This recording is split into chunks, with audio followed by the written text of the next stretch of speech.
Hi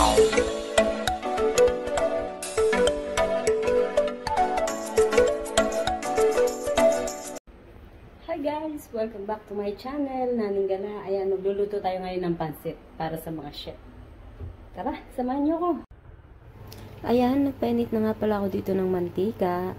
At naggayat na rin ako ng sibuyas at bawang. Ayan. So, mainit na yan, kaya ilalagay na natin ng bawang. Siyempre, inuuna ko lagi ang bawang, pero depende pa rin yan sa inyo kung ano gusto nyo unahin. So, ayan, sutay-sutay lang, mekos-mekos lang, halo-haloin lang natin. Yan, minekos-mekos ko na. At yan maluto ng bonggang-bongga. Mekos-mekos na naman. Ako po yung mahilig sa mekos-mekos. Tingnan niyo po. At hinulog ko na ang sibuyas. At syempre, imimekos-mekos ko na naman yan. Pagmasdan nyo guys, hanggang sa dulo magmamekos-mekos ako dyan, halo-halo. At nilagay ko na syempre ang manok dahil luto na ating sibuyas, bawang. Nilagay ko na ang manok. Ayan guys. Antayin lang natin yung maluto ng kaunti. Syempre, kaunti lang. Dahil isusunod natin pa yung mga ibang rekado ng pansit. At dahil malalaki ang gayat niyan, kasi yung mga chef ay African, so baka hindi sila kumakain ng pansit. So piliin na lang nila yung manok, magkanin na lang sila. Char, bala sila kung ano gusto nilang. Basta malalaki ang ginawa ko dyan guys. So ayan, minekos-mekos ko na naman yan. Sabi ko sa inyo, mahilig ako magmekos-mekos. Yan, hinalo-halo ko lang yan. Ayun na naman, hinalo-halo't minekos-mekos ko na naman po. Ako talaga mahilig sa halo ng halo. Hanggang sa maluto, halo ako ng halo. Ewan ko ba? So, ayan. Takpan na naman natin. Antayin na naman nating maluto. At, ayun na naman, sinekos-mekos ko na naman yan, mga insan. At nilagay ko na po sa isang tabi yung atay natin. At yung atay po niyan ay malalaki rin para hindi po siya madurog. Ayan. Kasi yung pansit masarap daw pag may atay. Pero kahit hindi ako kumakain yan, eh pinagluto ko pa rin sila ng may atay na pansit. Simpleng luto lang para sa akin yan. At first time ko sila lutuan ng pansit. Kasi dahil ko niluluto sa kanila ay adobong manok. Ayan, nilagyan ko na nga pala yan ng paminta para mawala yung lansa ng mga manok at saka atay. At tinahiyaan ko lang siya dyan. Tinakpan ko na rin para maluto yung atay. Buo pa rin siyang maluluto. So, ayan, antayin lang natin kumulo. At ayan na naman po ako. Si Mekos-Mekos na naman. Ayan. Pero kahit hinalo ko siya, hindi ko pinagsama talaga yung manok at saka atay. Hinayaan ko lang sa isang gilid silang dalawa. Diba? Kahit hinahalo ko siya, nasa kabila ang dulo silang dalawa. O diba? Meron pa rin silang pagitan dalawa. Para hindi madurog yung atay natin. Atay nga po yan ng manok pala. At ayan na. Tatakpan na naman natin para tuluyan na silang maluto. Ayan. Kumulong-kumulo na. Pwede na natin silang pagsamahin dahil naluto na yung atay. Buo yung atay. Hindi siya durog. At ayan, mapapansin nyo, malaking-malaki talaga. First time ko magluto talaga ng pansit, guys. Sa totoo lang. Kasi nung nasa Pilipinas naman ako, hindi naman ako nagluluto ng mga ganyan. Tapos nung napunta akong mag-abroad, doon ako magluto naman ng Arabic food. So, ayan, tinakpan ko na nga pala yan, guys. Dami nating chika. At ayan na, guys. Oh, timplahan na natin yan ng toyo. Ayan. Nasa sa inyo na kung gaano karaming toyo ilalagay nyo. So, pwede nyo na rin isama yung toyo nyo. Char. Hayaan lang natin siyang kumulo dahil sabi nga nila, mahihilaw kapag hinalo nyo at tinakpan ko na siya para tuluyan siya kumulo. At nang kumulo na siya, ayan na naman si Mekos-Mekos insan. Minekos-mekos ko na naman yan. Yan, hinalo-halo ko lang para hindi siya masunog sa ilalim. At syempre, tinimplahan ko na yan. Nilagay ko na ang gulay para maluto din sila.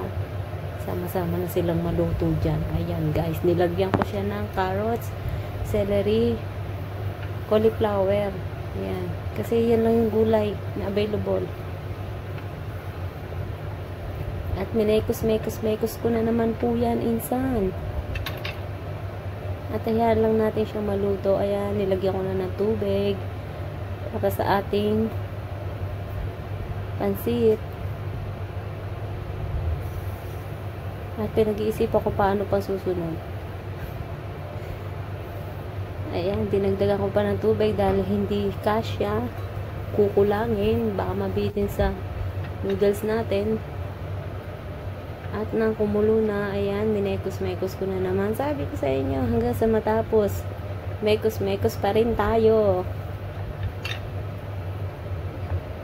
Ayan na, papalamputin lang natin yung gulay. At ang bala ko sana dyan, pakuluan ng manok. Pero mahirap pala silang paghiwa-hiwalay yun. Ayan, gulay lang sana yung kukunin ko dyan.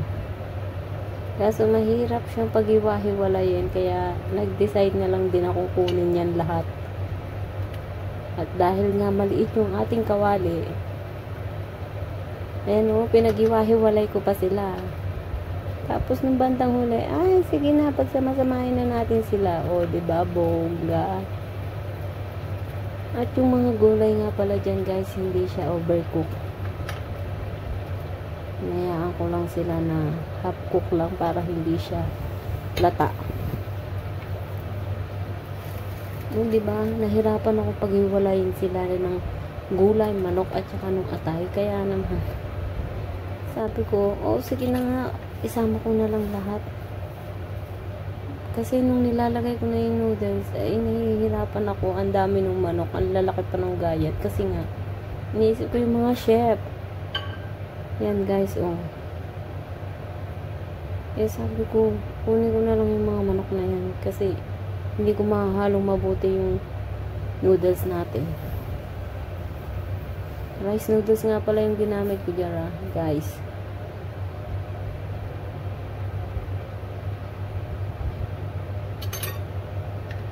O ayan, kaya kinuha ko na yung mga manok. Kasi sabi ko, wala nang space. Maliit yung ating kawali. Kaya binukod ko na lang din yung mga manok. Luto naman na yung manok. Kaya lang kasi gusto ko sila talaga malutong-malutong hanggang sa maghiwa-hiwalay na sila. Pero hindi sila naghiwa-hiwalay. Kaya ayan, sabi ko, kunin ko na lang at ang mahalo ko mabuti itong noodles. Kasi maliit nga ang kawali.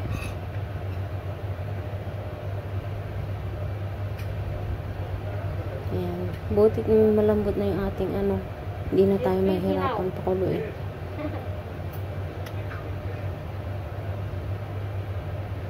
Ayan guys, halo-halo ko na naman siya, minekos-mekos na naman natin hanggang sa maluto ang lahat ng noodles natin, yung ating bihon. Ayan.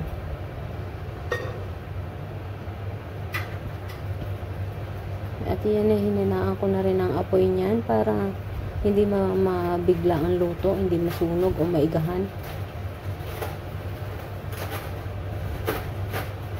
Tama lang yung tubig natin. Ewan ko ba anong ginagawa ko dyan, nawala ako. Ayun na, nilagay na natin ang kanton. At talaga ako nahihirapan dahil sobrang liit ng ating kawali. Pero pinagtiyagaan ko dahil sa kagustuhan kong makaluto. Ayan, pinagkasya-kasya ko talaga siya dyan. Sabi ko ilalambot din naman itong kanton.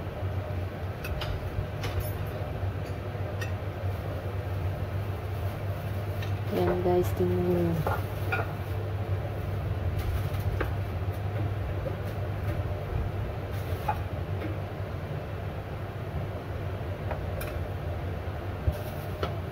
At nag-decide akong ilipat siya sa mas malawak na kawali. Ayan. Diyan, nilipat ko na siya dyan sa mas malawak pero hindi siya mataas, hindi siya malalim. Kaya mahirap pa rin. Hirap pa rin akong haluin siya. O, diba? Mano-mano lang. Saka gustuhan ko talaga makaluto ng pansit para sa mga chef. Ayan na guys. Napagtiyagaan ko din siya na magkasya silang lahat. Dalawa pa naman yung binila kong kanton pero di ko na nilagay lahat kasi sabi ko nga hindi na kasya. Masyadong maliit yung kawali ni amo. Wala pa naman kaming kawaling malaki. Napakahirap magluto.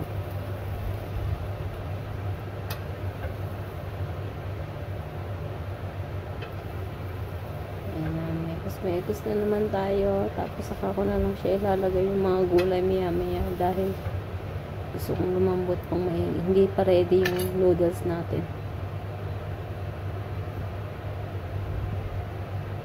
At sobrang sarap talaga niya guys. Kahit first time magluto. Ayan na. Ito na tayo sa tikiman portion. Sobrang sarap. At nung malambot na, ay okay na. Nung matikman ko, ay isinalin ko na siya sa isang lalagyan na malaki. Ayan ay pang oven. Dahil walang kawaling malaki, diyan ko na lang nilakad. At maraming salamat.